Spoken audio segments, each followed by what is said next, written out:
법대로 해봐! 영감탱이 돈 없어! 내 숨은 돈 여기서 다 태워주마. 2026년 경기도 부천의 어느 골목, 땀이 송골송골 맺히는 초여름의 오후였습니다. 낡은 빌라 앞 한만수 할아버지는 떨리는 손으로 현관문을 두드렸습니다. 74해를 살아오면서 이렇게 문 앞에 서서 누군가에게 머리를 숙여본 적이 만수 할아버지에게는 단 한 번도 없었습니다. 구사장, 안에 있는 거 다 알아요. 문 좀 열어봐요. 안에서는 인기척이 분명히 들렸습니다. 텔레비전 소리, 그리고 누군가 키득거리며 웃는 소리까지. 그러나 문은 끝내 열리지 않았습니다. 만수 할아버지는 허리춤에 끼워둔 손수건으로 이마에 맺힌 땀을 닦았습니다. 손수건은 이미 흠뻑 젖어 있었습니다. 그 땀이 더위 때문인지 아니면 속에서 끓어오르는 무언가 때문인지 본인도 잘 알 수 없었습니다. 이 빌라의 작은 반지하 방, 그곳이 만수 할아버지의 전 재산이 묶인 곳이었습니다. 전세 보증금 2억 원, 평생을 공직에 몸담으며 한 푼 두 푼 모은 돈이었습니다. 아내가 먼저 세상을 떠난 뒤 자식들에게는 짐이 되기 싫어 혼자 살 작은 거처로 마련한 보금자리. 그 보증금이 지난 봄부터 돌아오지 않고 있었습니다. 그때 빌라 입구에서 발걸음 소리가 들렸습니다. 만수 할아버지가 고개를 돌렸을 때 42살의 구상태가 양손 가득 백화점 쇼핑백을 든 채 천천히 걸어 들어오고 있었습니다. 번쩍이는 명품 시계, 빳빳하게 다림질한 셔츠, 그리고 입가에 걸린 비릿한 웃음. 어이구, 또 오셨네. 할아범. 구상태가 만수 할아버지를 위아래로 훑어보며 말했습니다. 내가 분명히 말씀드렸잖아요. 돈이 없다고. 없는 돈을 어디서 만들어 드려요? 네. 구사장, 계약서에 분명히 적혀 있어요. 5월 31일까지 보증금을 돌려준다고. 벌써 일주일이 지났습니다. 아, 그건 종이 쪼가리고. 현실은 다르죠, 현실은. 구상태가 쇼핑백을 흔들며 능청스럽게 웃었습니다. 그 모습에 만수 할아버지의 주름진 손이 가늘게 떨렸습니다. 그 쇼핑백에 든 돈으로 내 보증금부터 먼저 돌려주는 게 도리 아니오? 할아범. 말 조심하세요. 이거 내 친구가 사다 준 거예요. 내 돈으로 산 거 아니라니까? 구상태가 만수 할아버지의 어깨를 손가락으로 툭 밀쳤습니다. 그 가벼운 손짓에 야윈 노인의 몸이 휘청 하고 흔들렸습니다. 법대로 해봐요, 영감탱이. 법대로. 내 명의로 된 거 단돈 1원도 없으니까. 평생 소송해봐야 가져갈 거 하나도 없을걸.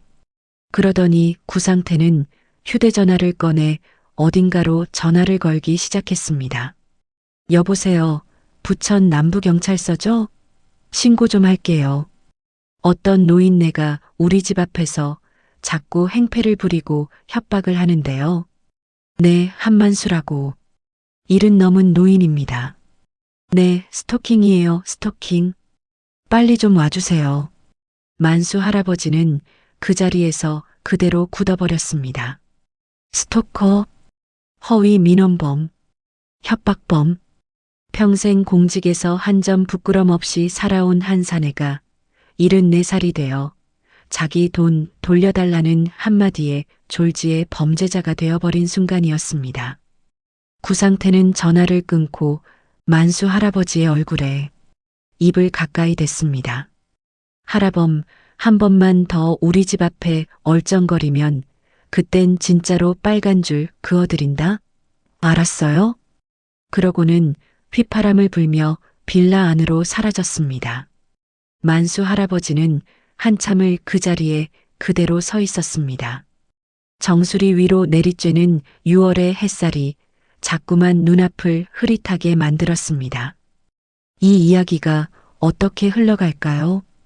단돈 1원도 없다고 큰 소리치는 사기꾼과 74살의 가난해 보이는 노인. 누가 보아도 기울어진 이 싸움의 끝에는 과연 무엇이 기다리고 있을까요? 만수 할아버지가 매일같이 드나든다는 그 동네 사우나실에서 도대체 어떤 일이 벌어지게 되는 걸까요? 그날 저녁 만수 할아버지는 무거운 걸음으로 동네 대중 사우나로 향했습니다. 부천의 한 대형 건물 지하에 자리 잡은 오래된 사우나였습니다.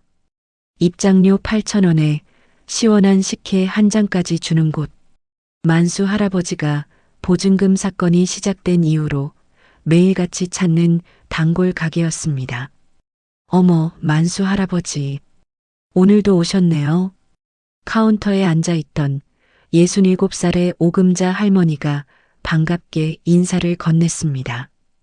이 사우나의 주인이자 만수 할아버지와는 동네에서 10년 넘게 알고 지낸 사이였습니다. 금자 할머니, 안녕하시오. 오늘은 좀 일찍 왔지. 얼굴이 또 안 좋으시네. 그 보증금 일은 좀 풀렸어요? 만수 할아버지는 대답 대신 그저 희미하게 웃어 보였습니다. 금자 할머니가 혀를 끌끌 찼습니다. 세상에, 어떻게 그런 인간이 다 있는지. 나도 우리 동네 그 구사장 그놈 얘기 한두 번 들은 게 아니에요. 빌라 몇 채를 굴리면서 보증금만 떼먹은 사람이 한둘이 아니라던데. 그래요? 우리 사우나 단골 중에도 그놈한테 당한 사람이 또 있더라고요. 저 윗동네 사는 박씨 아주머니. 7천만 원 떼었대요. 7천만 원. 만수 할아버지의 눈빛이 잠시 깊어졌습니다. 금자 할머니, 그 박씨 아주머니, 다음에 오시면 나한테 좀 알려주시오. 왜요? 만수 할아버지가 뭐 해줄 거라도 있어요? 만수 할아버지는 그저 빙긋이 웃기만 했습니다. 그냥 같은 처지끼리 위로라도 좀 나누려고. 탈의실로 들어선 만수 할아버지는 낡은 옷을 천천히 벗었습니다. 옷장에 옷을 걸어두고 수건 한 장을 어깨에 둘렀습니다. 야윈 몸. 등에는 오래된 흉터가 하나 길게 나 있었습니다. 만수 할아버지가 사우나실 안으로 들어서자 뜨거운 열기가 훅 하고 얼굴을 덮쳤습니다. 황토로 만든 불안증막실 안에는 이른이 다 된 두만 할아버지와 68살의 정복래 할머니가 앉아 있었습니다. 어이, 만수 할아버지. 오늘도 왔구먼. 두만 할아버지가 눈을 가늘게 뜨며 인사를 건넸습니다. 두만 할아버지, 복래 할머니. 안녕들 하시오. 만수 할아버지가 침상 한켠에 자리를 잡고 앉았습니다. 등에 닿는 뜨거운 열기가 종일 쌓인 응어리를 조금이나마 풀어주는 듯 했습니다. 만수 할아버지, 그 보증금 사건은 어떻게 됐어요? 지난번에 변호사 상담받으러 간다고 했잖아요. 복래 할머니가 걱정 어린 목소리로 물었습니다. 받았지요. 변호사님이 그러더이다. 임대차보호법상으로는 내가 분명히 권리가 있다고. 그런데 문제는 집주인이 끝까지 돈 없다고 버티면 강제 집행을 해도 가져갈 게 없으면 못 받는다고. 아이고, 그게 무슨 소리예요. 법이 있는데 왜 못 받아요? 두만 할아버지가 답답하다는 듯 가슴을 두드렸습니다. 두만 할아버지, 그게 말이요. 임차인이 보증금을 돌려받지 못할 때는 임차권 등기 명령이라는 걸 신청할 수 있어요. 그러면 이사를 가더라도 보증금 받을 권리는 그대로 보호받지요. 임차권 등기 명령? 그게 뭐요? 쉽게 말하면 등기부에 내가 이 집에 보증금을 걸어뒀다는 표시를 못 박아두는 거지. 그러면 새 세입자가 들어와도 내 권리가 우선이 되니까. 오호, 그런 게 다 있구먼. 그런데 문제는 그 집주인이 진짜로 깡통 빌라를 갖고 있는 거예요. 빚은 산더미 같고 명의는 다 차명이고. 그러니 등기에 권리를 박아둬도 받을 길이 막막한 거지요. 복내 할머니가 한숨을 푹 내쉬었습니다. 세상에 어떻게 그런 도둑놈이 다 있을까? 만수 할아버지처럼 점잖은 양반한테 점잖긴 뭐가 점잖아요. 그저 늙은 노인네 집.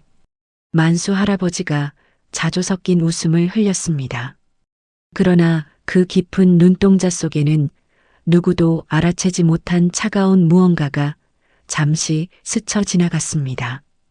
그때 불안증막실의 문이 벌컥 하고 열렸습니다. 땀에 젖은 가운을 헐렁하게 걸친 42살의 한 사내가 거들먹거리며 들어왔습니다. 한 손에는 식혜 한 잔을 들고 있었습니다. 만수 할아버지의 눈동자가 순간 굳어졌습니다. 구상태였습니다. 낮에 자신을 경찰에 신고한 그 사기꾼이 바로 이 사우나에 너무도 태연한 얼굴로 들어선 것이었습니다. 구상태는 만수 할아버지를 보지 못한 듯 반대편 침상에 털썩 주저앉았습니다. 식혜를 한 모금 들이켜더니 거만하게 다리를 꼬고 앉아 휴대전화를 만지작거리기 시작했습니다. 만수 할아버지는 천천히 고개를 숙였습니다. 양머리 수건의 그늘 아래로 자신의 얼굴을 살짝 감추었습니다. 상황을 지켜보던 두만 할아버지가 만수 할아버지에게 작은 목소리로 속삭였습니다. 만수 할아버지, 저놈이 누구요? 왜 그래요? 안색이 안 좋아 보이는데. 두만 할아버지, 저 사람이 바로 그 사람이요. 내 보증금 떼먹은 그 집주인. 뭐요? 저 인간이? 복내 할머니가 놀란 눈으로 구상태를 흘끔 쳐다보았습니다. 세상에, 사기쳐서 번 돈으로 이런 데 와서 식혜나 마시고 있다 이거요? 쉿, 복내 할머니. 조용히 하세요. 만수 할아버지가 손짓으로 두 사람을 진정시켰습니다. 그러고는 천천히 자세를 바로잡고 앉았습니다. 등은 곱고 어깨는 단단했습니다. 조금 전까지 한숨을 내쉬던 그 노인이 아니었습니다. 그때 구상태가 휴대전화에서 시선을 떼고 사우나실 안을 둘러보았습니다. 그 시선이 만수 할아버지에게 닿는 순간, 이게 누구야? 영감탱이 아니야? 구상태가 큰 소리로 비웃었습니다. 사우나실 안에 있던 다른 손님들의 시선이 일제히 만수 할아버지에게 쏠렸습니다. 여기서 또 보네, 할아범. 우리 무슨 운명이라도 되는 거 아냐? 만수 할아버지는 아무 대답도 하지 않았습니다. 그저 가만히 구상태를 바라볼 뿐이었습니다. 왜 그래요? 할 말 없어요? 낮에는 우리 집 앞에서 그렇게 따지더니 이제 와서 꿀 먹은 벙어리야? 구상태가 빈정거렸습니다. 여러분, 이 영감이 누군지 아세요? 우리 빌라에 새 살던 사람인데 자기 보증금 안 돌려준다고 매일같이 우리 집 앞에 와서 행패를 부리는 양반이에요. 어찌나 시달리는지 내가 오늘 경찰에 신고까지 했다니까요. 사우나실 안의 손님들이 웅성거리기 시작했습니다. 노인네가 왜 저래? 보증금? 무슨 보증금? 구상태는 그 시선을 즐기듯이 어깨를 으쓱했습니다. 내가 무슨 돈이 있어요? 나도 빌라 한 채 갖고 세입자들 모시고 사는 처진데 사업이 어려워서 잠깐 못 돌려준 것 같고 사람을 스토커 취급하니 내가 살겠어요? 복내 할머니가 결국 참지 못하고 벌떡 일어섰습니다. 이 양반이 진짜 사기 쳐놓고 어디서 거짓말을. 복내 할머니 가만히 계세요. 만수 할아버지가 조용히 그러나 단호하게 복내 할머니의 팔을 잡았습니다. 복내 할머니는 분을 사귀지 못하고 씩씩거리며 다시 자리에 앉았습니다. 구상태는 만수 할아버지 쪽으로 몸을 기울이며 입꼬리를 비틀었습니다. 할아범, 내가 진심으로 충고 하나 할게요. 말씀하시오. 법대로 해봐요, 법대로. 변호사 사서 소송하고 판결 받고. 그래서 뭐? 내 명의로 된 거 하나도 없는데 뭘 가져가요? 그게 무슨 소리요? 내 등기부등본 한번 떼봤어요? 등본에 내 이름 올라간 부동산 단 하나도 없어요. 통장에 내 이름으로 1,000만 원 이상 들어있는 거 단 하나도 없고, 그러니까 평생 소송해도 가져갈 게 없다 이거지. 만수 할아버지는 천천히 고개를 끄덕였습니다. 그 모습이 마치 구상태의 말에 수긍하는 것처럼 보였습니다. 그래서 차명으로 다 돌려놨다 이거요? 어허 할아범. 그런 위험한 말은 함부로 하는 게 아니지. 어디서 들었어요? 그런 말? 텔레비전에서 봤어요? 구상태가 깔깔거리며 웃었습니다. 하긴 노인네들이 텔레비전 보고 따라하다가 큰일 나는 거지. 무슨 차명이니 은닉이니. 그런 거 다 옛날 말이에요, 할아범. 요즘은 다 합법적으로 자산 관리를 하는 거지. 두만 할아버지가 어이없다는 표정으로 만수 할아버지에게 속삭였습니다. 만수 할아버지, 저런 인간한테 뭘 잘못 보여서 보증금을 줬어요? 두만 할아버지, 사실 저 사람한테 처음부터 의심이 가던 게 있었지요. 뭐가요? 임대차 계약할 때 말이요. 등기부등본을 떼봤지요. 그런데 그 빌라가 근저당이 잡혀 있었어요. 시세는 3억쯤 되는데 은행에 잡힌 빚이 2억 8천만 원이었지. 아이고, 그러면 위험한 거 아니오?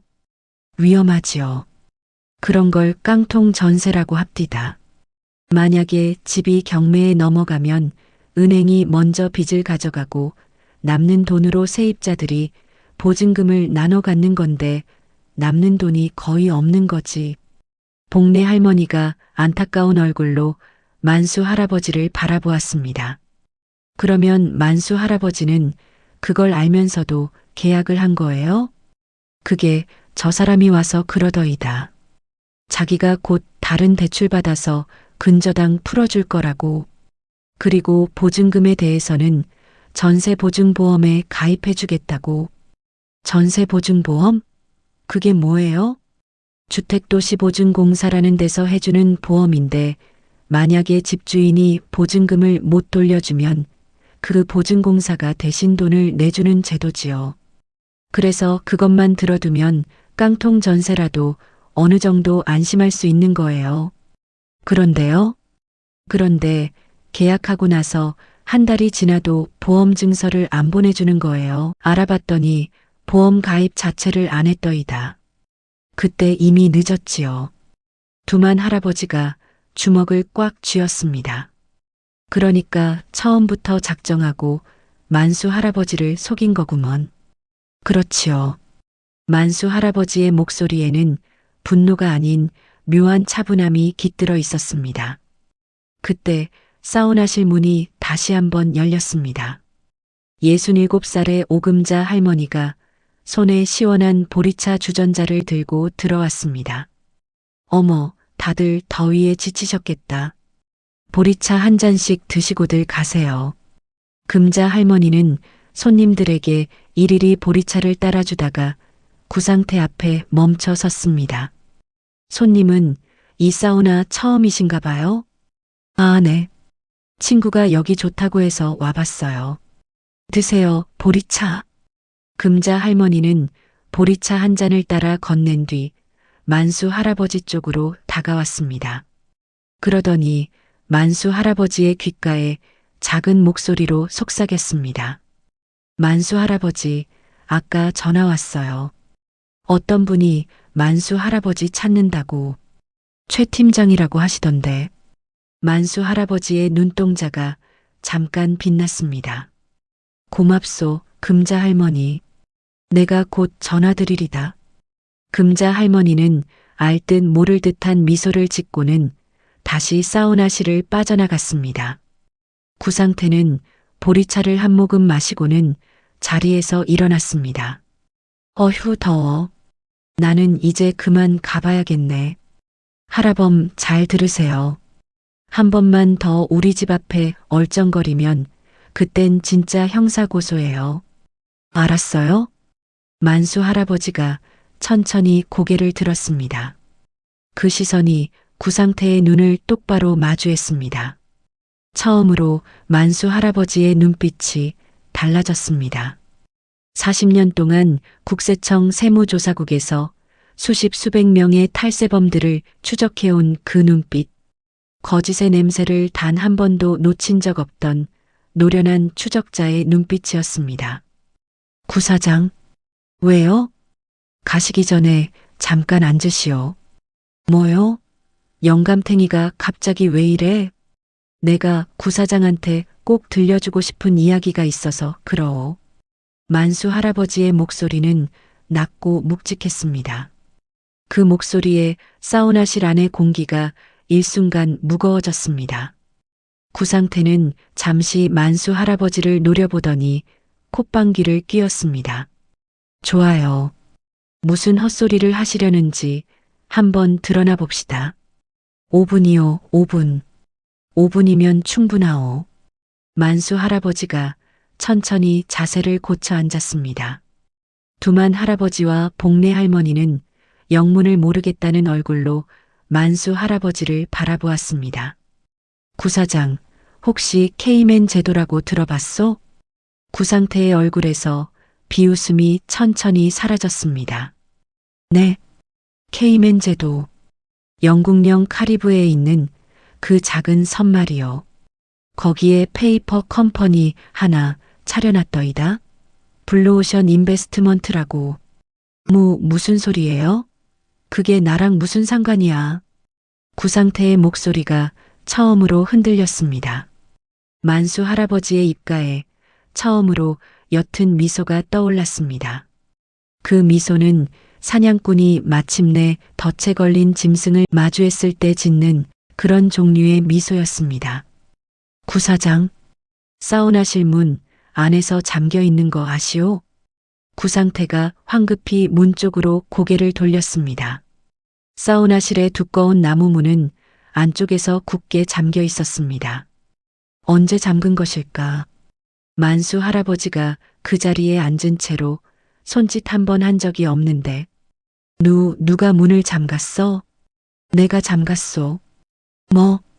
정확히는 저기 계신 두만 할아버지가 내 부탁을 받고 잠가주셨지. 만수 할아버지가 옆에 앉은 두만 할아버지를 향해 가볍게 고개를 끄덕였습니다. 두만 할아버지는 영문도 모른 채 어색하게 마주 끄덕였습니다. 구상태가 자리에서 벌떡 일어섰습니다. 이게 무슨 짓이야? 당장 문 열어. 사람을 가둬. 구사장, 진정하시오. 5분이라고 했잖소. 5분 동안만 내 이야기를 듣고 가시오. 그 다음에는 내가 직접 문을 열어드릴 테니. 미친 영감이. 사람 살려. 문 좀 열어주세요. 구상태가 문을 쾅쾅 두드렸습니다. 그러나 사우나실 바깥에서는 아무런 인기척도 들리지 않았습니다. 구사장, 소용없소. 이 시간엔 손님이 우리 말고는 거의 없어요.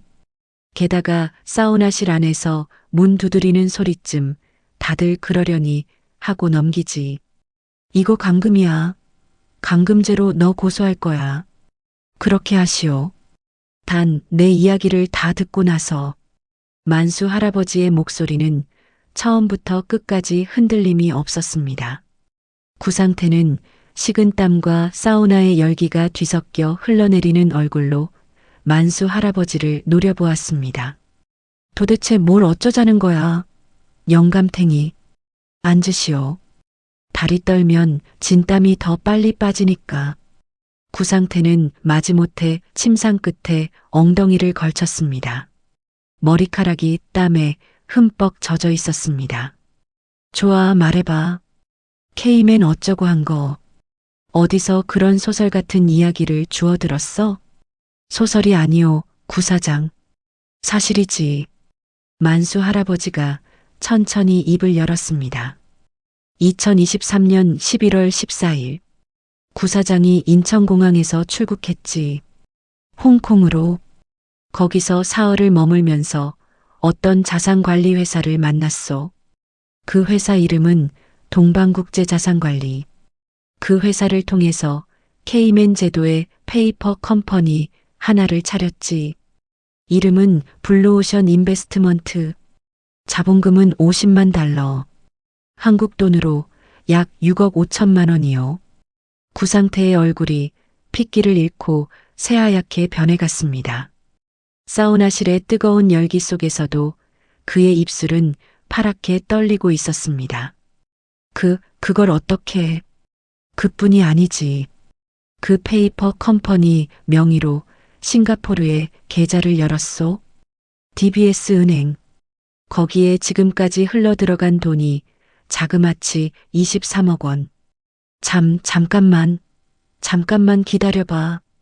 기다릴 게 뭐가 있어? 아직 이야기 시작도 안 했는데.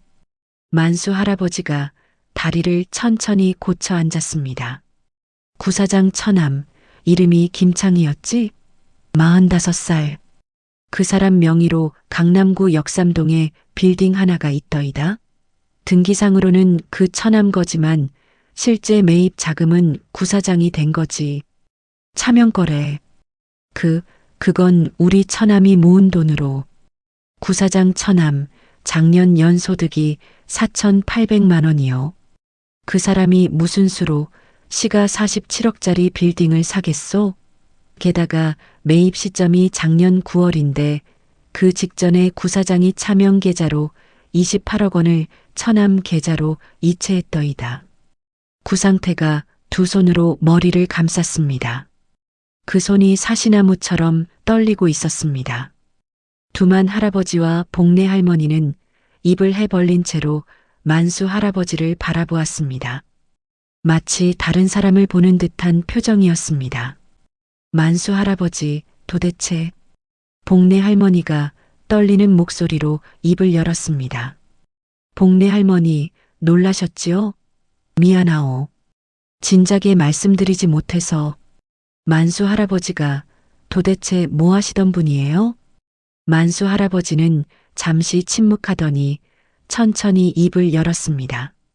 국세청에서 40년을 일했지요. 국세청이라면 그 세금 걷는데 말이오. 두만 할아버지가 눈을 동그랗게 떴습니다. 그렇소. 그 중에서도 마지막 10년은 세무조사국에서 일했지. 은닉재산 추적이 전문이었소. 차명거래, 해외 자금 도피, 페이퍼 컴퍼니 같은 거 쫓는 일. 세상에. 3년 전에 정년퇴직을 했지. 아내가 먼저 가고 자식들도 다 자기 살림 사느라 바쁘니까 조용히 늙어가려고 했어. 그래서 이 동네로 이사를 왔지. 만수 할아버지가 천천히 구상태를 바라보았습니다. 그런데 하필이면 저런 사기꾼한테 걸린 거지. 처음엔 나도 그냥 운이 나빴다고 생각했어. 다 늙어서 보증금 떼인 영감이 어디 한둘이요? 늙은이 한 명 더 추가됐다 그렇게 생각하고 그냥 넘어가려고 했지. 그런데 왜 마음을 바꾸셨어요? 우리 사우나에서 같은 사람한테 당한 사람을 또 만났거든. 박씨 아주머니라고. 그분 7천만 원 떼이고서 화병으로 쓰러져서 입원하셨다고 하더이다. 다음날 금자 할머니가 그러는 거예요. 이 동네에만 저 구사장한테 보증금 떼인 사람이 7명이 넘는다고. 만수 할아버지의 목소리에 처음으로 분노가 묻어났습니다. 7명. 그 중에는 70대 어르신도 있고 어린아이 키우는 젊은 엄마도 있더이다. 그제야 결심했지. 이놈은 그냥 두면 안 되겠다고. 구상태가 떨리는 목소리로 입을 열었습니다. 영감님. 아니, 선생님. 제가 다 돌려드릴게요. 보증금. 지금 당장 돌려드릴게요. 네. 구사장, 이제 와서 그게 무슨 소용이요? 일주일 전까지만 해도 단돈 1원도 없다고 큰 소리치던 양반이. 진짜예요. 진짜로 돌려드릴게요. 다른 분들 것도 다 돌려드릴게요. 그래요? 그러면 묻겠소. 그 돈 어디서 나오는 거요? 방금 전까지 명의로 된 거 1원도 없다고 그러지 않았소? 그런데 갑자기 어디서 돈이 나오지요? 구상태가 다시 입을 다물었습니다. 그때 만수 할아버지가 침상 밑에 두었던 작은 방수 파우치를 꺼냈습니다. 사우나실에 들어올 때부터 가지고 있었던 것이었습니다. 그 안에서 휴대전화 하나를 꺼냈습니다. 구사장, 한 사람만 더 인사시켜 드리리다. 만수 할아버지가 휴대전화의 화면을 켰습니다. 그러고는 어딘가로 전화를 걸었습니다. 신호음이 사우나실 안의 정적을 가르며 울렸습니다. 한 번, 두 번, 한 국장님, 기다리고 있었습니다. 휴대전화 너머에서 또렷한 목소리가 흘러나왔습니다. 41살의 최 팀장의 목소리였습니다. 최 팀장, 미안하오. 늦었소. 아닙니다, 국장님. 지금 어디 계십니까? 부천이요. 그 사우나. 지금 옆에 구상태 씨가 함께 있소. 아, 그 사람이 거기 있습니까? 그렇소. 마침 잘 마주쳤지. 구상태는 입을 벌린 채로 만수 할아버지의 휴대전화를 바라보았습니다. 정신이 아득해지는 듯한 표정이었습니다. 최 팀장, 자료는 다 받았소? 네, 국장님. 어제 보내주신 자료 우리 팀에서 전부 확인했습니다. 케이맨 페이퍼 컴퍼니, 싱가포르 DBS 계좌, 1,000명의 차명 빌딩까지 추가로 우리가 자체 조사한 자료도 다 매칭됐습니다. 그래서 어떻게 되었소? 오늘 오전에 조세포탈 혐의로 검찰에 수사 의뢰 들어갔습니다. 압수수색 영장도 이미 발부받았고요. 1,000명의 빌딩 그리고 다른 차명 부동산 3곳에 대해서 보전 처분도 신청해뒀습니다. 3곳이라니. 빌딩 말고도 더 있었소? 네. 우리 팀이 추가로 추적해 보니까 매형 명의로 송파구 오피스텔 2채, 그리고 친한 후배 명의로 분당 단독주택 1채가 더 나왔습니다. 총 추정 은닉 자산이 130억 원 정도 됩니다. 만수 할아버지가 천천히 고개를 끄덕였습니다. 수고했소, 최 팀장. 그래서 언제 도착하오? 국장님, 지금 우리 조사관 4명이 그 사우나 앞에 도착했습니다. 부천 남부경찰서 형사팀도 함께 와 있고요. 신호만 주시면 바로 진입하겠습니다. 잠깐만 더 기다려 주시오. 구상태 씨한테 마지막으로 한마디만 더 들려주고 싶소. 네, 알겠습니다, 국장님.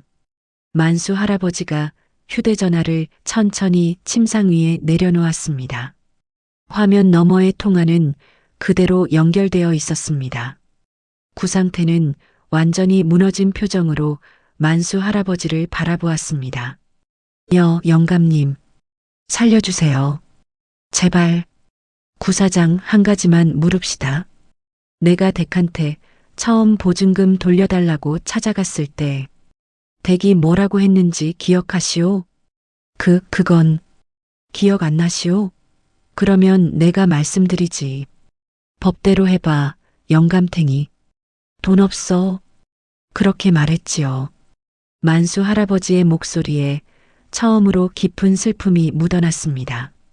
구사장, 내가 그 한마디 듣고 며칠 밤을 못 잤소. 70년을 넘게 살면서 그렇게 모욕적인 말은 처음 들었거든. 그런데 더 견디기 힘들었던 건 말이요. 그 한마디 때문에 내가 이 일을 결심한 게 아니라는 거였소. 네. 그날 댁이 경찰에 신고하면서 나를 스토커라고 했지. 허위 민원범이라고 했지. 그 신고 한 통으로 내 평생 한 점 부끄럼 없이 살아온 인생이 졸지에 범죄자가 됐소. 만수 할아버지의 손이 가늘게 떨렸습니다. 그날 저녁에 내 큰아들한테 전화가 왔더이다. 아버지, 무슨 일 있냐고.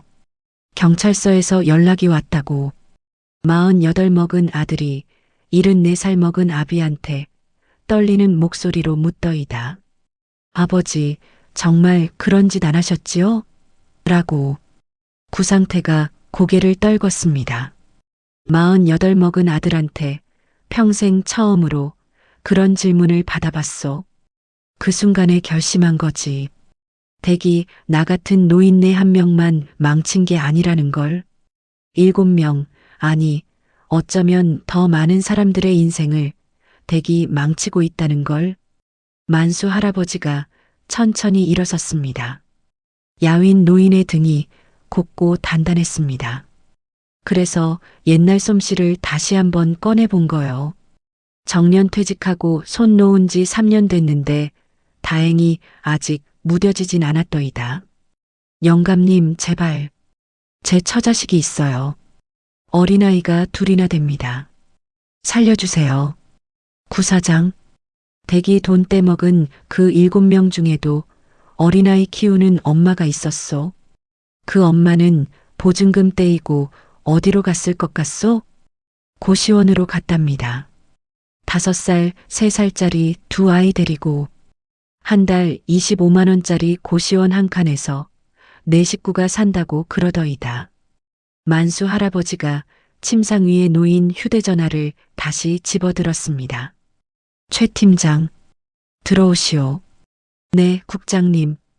바로 진입하겠습니다. 만수 할아버지가 두만 할아버지에게 가볍게 손짓했습니다. 두만 할아버지가 사우나실 문 쪽으로 다가가 안쪽 잠금 장치를 풀었습니다. 문이 천천히 열렸습니다. 문 밖에는 정장 차림의 남자 4명과 경찰 제복을 입은 형사 2명이 이미 대기하고 있었습니다. 그 맨 앞에 41살의 최 팀장이 서 있었습니다. 국장님, 최 팀장이 만수 할아버지를 향해 깊게 고개를 숙였습니다. 오랜만이요, 최 팀장. 잘 지내셨소? 네, 국장님. 덕분에요. 이 사람이요. 댁들이 찾던 그 사람. 최 팀장이 사우나실 안으로 들어섰습니다. 구상태를 향해 한 장의 서류를 펼쳐 보였습니다. 구상태 씨, 조세포탈 및 특정범죄 가중처벌법상 조세 혐의로 긴급 체포합니다.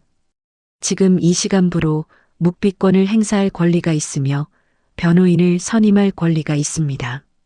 형사 2명이 구상태의 양팔을 단단히 잡았습니다. 다른 조사관 1명이 차가운 수갑을 그의 손목에 채웠습니다. 찰칵 하는 소리가 사우나실 안에 무겁게 울려 퍼졌습니다. 이거 나. 영감, 너 이러면 안 돼. 너도 감금죄야. 감금죄. 구상태가 끌려가면서 발버둥을 쳤습니다. 그러나 최 팀장은 그의 외침을 무시하고 만수 할아버지를 바라보았습니다. 국장님, 한 가지 더 말씀드릴 게 있습니다. 무엇이오? 구상태 씨, 사우나에 들어오기 전에 자기 차에 현금 5천만 원을 싣고 왔더군요. 우리 조사관이 차량 주변을 살피다가 발견했습니다. 도주 자금으로 보입니다. 호, 그 정도 준비를 하고 있었구먼. 오늘 한 국장님이 사우나에서 마주칠 거라는 걸 미리 알고 도망갈 준비를 한 모양입니다. 그런데 정작 본인 발로 사우나 안까지 들어오는 바람에 이렇게 됐네요. 만수 할아버지가 옅게 웃었습니다. 내가 그래서 일부러 이 사우나를 매일같이 다녔지. 단골 사우나에 손님이 1명 늘어난 게 우연일 리가 없거든. 역시 국장님이십니다. 구상태가 끌려나간 뒤 사우나실 안에는 다시 무거운 정적이 내려앉았습니다. 두만 할아버지와 복내 할머니는 멍한 얼굴로 만수 할아버지를 바라보고 있었습니다. 만수 할아버지, 우리가 만수 할아버지 옆에서 그동안 얼마나 큰 사람을 몰라봤는지 복내 할머니가 떨리는 목소리로 말했습니다. 복내 할머니, 큰 사람이라니. 그저 한평생 도둑놈들 쫓아다닌 늙은이일 뿐이요. 아니에요. 우리한테는 그냥 동네 어르신이었는데 알고 보니 이렇게 대단한 분이셨다니. 대단한 게 어딨소? 그저 옛날에 하던 일을 한 번 더 해봤을 뿐이지. 만수 할아버지가 천천히 침상에서 일어났습니다. 사우나실 밖으로 나가자 최 팀장이 다시 다가왔습니다. 국장님, 한 가지 여쭤봐도 되겠습니까? 말씀하시오. 국장님, 처음부터 저 사람한테 보증금을 주실 때 의심하지 않으셨습니까? 깡통 전세인 거 한눈에 보셨을 텐데요. 만수 할아버지가 잠시 침묵하더니 천천히 입을 열었습니다. 의심했지. 그것도 아주 많이. 그런데 왜? 최 팀장, 내가 이 동네로 이사 왔을 때 누가 그러더이다. 저 빌라 주인이 동네에서 평이 안 좋다고, 보증금 갖고 장난친다는 소문도 있다고. 그런데도 그 집을 고르신 겁니까? 고른 거지. 일부러. 최 팀장의 눈이 커졌습니다. 국장님, 설마 처음부터 알고 들어간 거요.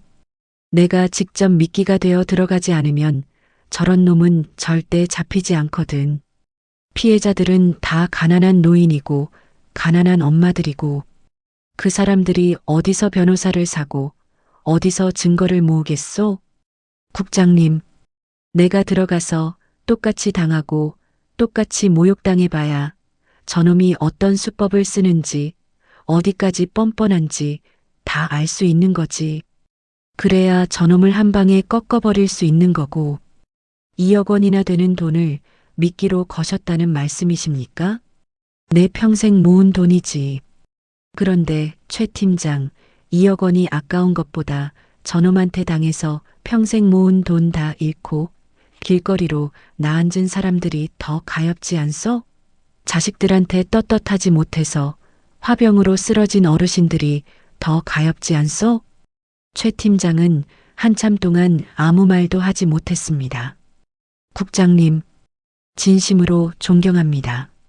존경은 무슨, 그저 늙은이 고집이지. 만수 할아버지가 옅게 웃었습니다. 최 팀장, 한 가지 부탁이 있소. 말씀하십시오. 구상태한테서 압수한 그 130억. 차명 자산까지 다 환수하면 그 중에서 피해자들 보증금 먼저 돌려주시오. 그 7명의 피해자, 우리 사우나 단골 박씨 아주머니 포함해서 그 돈이 먼저요. 그 다음에 국고로 들어가고. 네, 국장님. 그게 원칙이지요. 우리가 직권으로 처리하겠습니다. 고맙소, 최 팀장. 그때 카운터에서 오금자 할머니가 만수 할아버지를 향해 다가왔습니다. 만수 할아버지, 진짜로 다 끝난 거예요?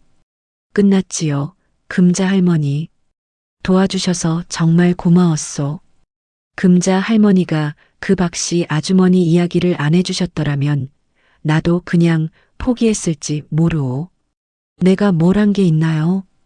그저 단골 손님 이야기를 한 거지요. 금자 할머니가 눈가에 맺힌 눈물을 손등으로 훔쳤습니다. 만수 할아버지, 박씨 아주머니한테는 내가 가서 직접 알려드릴게요. 보증금 다시 돌아온다고. 그렇게 해주시오. 그분이 빨리 일어나셔야지. 며칠 뒤 부천의 그 사우나에는 어김없이 만수 할아버지가 들어섰습니다. 그날도 6월의 오후, 햇살은 여전히 뜨겁고 사우나의 식혜는 여전히 시원했습니다. 만수 할아버지 오셨어요? 카운터에 금자 할머니가 환한 얼굴로 맞이했습니다. 금자 할머니, 오늘은 표정이 한층 밝으시오. 아유, 그럼요. 오늘 박씨 아주머니 퇴원하셨대요. 보증금 돌려받는다는 소식 듣고 자리 털고 일어나셨대요. 잘됐구려, 잘됐어. 만수 할아버지가 안도의 한숨을 내쉬었습니다. 그리고 만수 할아버지, 이거 박씨 아주머니가 만수 할아버지 드시라고 보내신 거예요. 금자 할머니가 작은 상자를 내밀었습니다. 안에는 정성스럽게 빚은 약과가 가득 담겨 있었습니다. 이런 걸 뭐하러. 보내지 말라고 해도 굳이 보내셨구먼. 고맙다는 말씀 어떻게 다 전하시겠어요. 평생 갚아도 못 갚을 은혜라고 그러시더라고요. 만수 할아버지는 약과 상자를 가만히 내려다보았습니다. 그 입가에 잔잔한 미소가 떠올랐습니다. 만수 할아버지는 사우나실의 문을 열고 들어서자 익숙한 두 얼굴이 먼저 반겼습니다. 어이, 우리 만수 할아버지. 오늘은 일찍 오셨네. 두만 할아버지가 침상 위에서 손을 흔들었습니다. 만수 할아버지, 오늘도 보리차 한잔 하실래요? 복내 할머니가 옆에서 보온병을 들어 보였습니다. 좋지요. 한 잔 주시오. 만수 할아버지가 침상 한켠에 자리를 잡고 앉았습니다. 복내 할머니가 따라준 보리차를 천천히 한 모금 마셨습니다. 만수 할아버지, 그런데 한 가지 궁금한 게 있어요. 복내 할머니가 호기심 어린 눈으로 물었습니다. 무엇이오? 그날 그 사우나실에서 어떻게 그렇게 정확하게 그 사기꾼의 숨겨놓은 재산을 다 알고 계셨어요? 옛날에 국세청 다니셨다고는 하지만 그래도 그게 어떻게 가능한 거예요? 복내 할머니, 그게 말이오. 차명 거래라는 게 결국 흔적을 남길 수밖에 없거든. 흔적이요? 그래요. 아무리 잘 숨긴다고 해도 돈이라는 게 움직일 때마다 어딘가에 기록이 남게 마련이지. 은행 입출금 내역, 부동산 등기, 신용카드 사용 내역, 출입국 기록. 그 흔적을 하나씩 따라가다 보면 결국 진짜 주인이 누구인지 드러나게 되어 있어요. 그렇게 간단한 거예요? 간단하진 않지. 우리 같은 일반 사람이 그걸 다 추적하기는 어려워요. 그런데 국세청이나 금융감독원 같은 기관에는 그런 자료를 들여다볼 수 있는 권한이 있거든. 다만 그 권한이 있어도 누군가 의심하고 신고하지 않으면 일이 시작되지 않는다는 게 문제지요. 두만 할아버지가 고개를 끄덕였습니다. 그래서 우리 같은 사람들도 의심스러운 일이 있으면 신고를 해야 한다 그 말이요? 바로 그거지. 두만 할아버지, 혹시 국세청 홈페이지에 탈세 제보 코너가 있는 거 아시오? 몰랐지요. 그런 게 있어? 있어요. 일반 시민이라도 탈세 의심되는 사람을 제보할 수 있어요. 만약에 제보가 사실로 밝혀져서 세금을 추징하게 되면 제보자한테 포상금도 줍디다. 최대 40억 원까지. 40억 원이요? 그렇소. 다만 그냥 짐작만 갖고 신고하면 안 되고 어느 정도 구체적인 증거나 정황이 있어야 하지요. 복내 할머니가 손뼉을 짝 쳤습니다. 세상에, 그런 제도가 있는 줄도 몰랐네요. 우리 동네에도 보면 떵떵거리며 사는 사람 중에 어디서 돈 나는지 모르는 사람들이 한둘이 아닌데 복내 할머니 함부로 신고하시면 안 돼요. 잘못 신고하면 무고죄로 역공격 당할 수도 있으니까 신고할 때는 반드시 합리적인 근거가 있어야 합니다. 아이고, 알겠어요. 세 사람은 한참을 웃었습니다. 사우나실 안의 열기가 그 웃음소리에 한층 더 부드러워지는 듯 했습니다. 그때 두만 할아버지가 문득 진지한 얼굴로 만수 할아버지를 바라보았습니다. 만수 할아버지, 솔직히 말해서 그 보증금 2억 정말로 미끼로 거실 생각이었소? 만약에 일이 잘못됐으면 그 돈은 어떻게 되는 거였소? 만수 할아버지가 잠시 생각에 잠겼습니다. 두만 할아버지, 사실 그 2억은 내 평생 모은 돈의 거의 전부였소. 이를 각오를 했지요. 세상에, 그게 가능한 일이오? 두만 할아버지, 내 나이 74이요. 자식들도 다 자라서 자기 살림 잘 살고 있고 아내는 먼저 갔고 내가 그 돈 갖고 뭘 더 하겠소? 죽을 때 싸질머지고 갈 것도 아닌데. 그래도 그렇지. 그 돈으로 7명이 다시 살 수 있다면 어린아이 둘 키우는 그 엄마가 고시원에서 나와서 다시 집을 얻을 수 있다면 그게 내가 그 돈을 가장 값지게 쓰는 길이라고 생각했지요. 복내 할머니가 눈가에 손을 가져갔습니다. 만수 할아버지, 정말로 대단하신 분이세요. 복내 할머니, 대단한 거 없어요. 그저 나이 들어 마지막으로 한번 부끄럽지 않게 살아보고 싶었을 뿐이요. 만수 할아버지가 천천히 자리에서 일어났습니다. 두 분, 오늘은 이만 들어가야겠소. 큰아들이 손주 데리고 집에 온다고 그래서. 어머, 그래요. 손주가 몇 살이래요? 올해 7살이지. 학교 들어가서 받아쓰기 100점 받았다고. 그거 자랑한다고 일부러 부천까지 온다네. 두만 할아버지와 복내 할머니가 환하게 웃었습니다. 가보세요, 만수 할아버지. 손주한테 우리 안부 전해주시고. 그러리다. 사우나에서 나온 만수 할아버지는 6월의 따스한 햇살을 받으며 천천히 걸음을 옮겼습니다. 손에는 박씨 아주머니가 보내준 약과 상자가 들려 있었습니다. 골목 모퉁이를 돌자 멀리서 작은 아이의 목소리가 들려왔습니다. 할아버지, 7살짜리 손주가 두 팔을 활짝 벌리고 만수 할아버지를 향해 달려오고 있었습니다. 그 뒤로 48살의 큰아들이 환한 미소를 지으며 천천히 뒤따라오고 있었습니다. 만수 할아버지는 허리를 굽혀 작은 손주를 꼭 끌어안았습니다. 그 야윈 등이 따스한 햇살을 받으며 그 어느 때보다 단단해 보였습니다. 아버지, 저번에 그 일은 어떻게 됐어요? 경찰서에서 연락 온 거요. 큰아들이 조심스럽게 물었습니다. 다 해결됐다. 걱정 말아라. 정말요? 다행이네요. 저번에는 제가 좀 의심해서 죄송했어요. 아들아, 너는 의심한 게 아니라 걱정한 거다. 그 마음 아비가 모를 리 없지. 만수 할아버지가 큰아들의 어깨를 토닥였습니다. 가자. 오랜만에 손주랑 짜장면이나 한 그릇 먹자꾸나. 네, 아버지. 세 사람의 그림자가 6월의 햇살 아래로 길게 늘어졌습니다. 74살의 노인과 48살의 아들과 7살의 손주. 그 세 그림자가 천천히 그러나 단단하게 부천의 골목길을 따라 걸어갔습니다. 여러분, 오늘 이야기 어떠셨나요? 세상에는 참 많은 사기꾼들이 있습니다. 그리고 그 사기꾼들은 늘 가장 약한 사람들을 노리지요.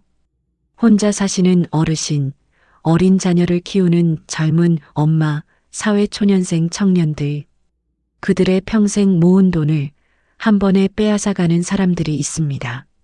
전세 계약을 하실 때는 반드시 등기부등본을 직접 확인하시고 근저당이 얼마나 잡혀 있는지 살펴보세요. 그리고 가능하다면 전세보증보험에 꼭 가입하시기 바랍니다. 보험료가 조금 들더라도 그 보험 하나가 평생 모은 보증금을 지켜줄 수 있습니다. 또한 억울한 일을 당하셨을 때 혼자 끙끙 앓지 마시고 반드시 주변에 도움을 청하시기 바랍니다. 대한법률구조공단에서는 어르신들께 무료로 법률 상담을 해드립니다. 그리고 전세 사기 피해자분들을 위한 정부의 지원 제도도 점점 늘어나고 있습니다. 혼자 견디지 마시고 꼭 도움을 받으시기 바랍니다. 만수 할아버지처럼 평생 모은 돈을 잃을 위기에 처하더라도 결국은 정의가 이긴다는 것을 우리는 믿어야 합니다. 그리고 우리 주변에는 만수 할아버지처럼 묵묵히 정의를 지키는 분들이 분명히 계십니다. 오늘도 시청해주신 모든 분들께 깊은 감사의 마음을 전합니다. 구독과 좋아요는 이야기 만드는 데 큰 힘이 됩니다. 긴 영상 함께 해주셔서 진심으로 감사드립니다.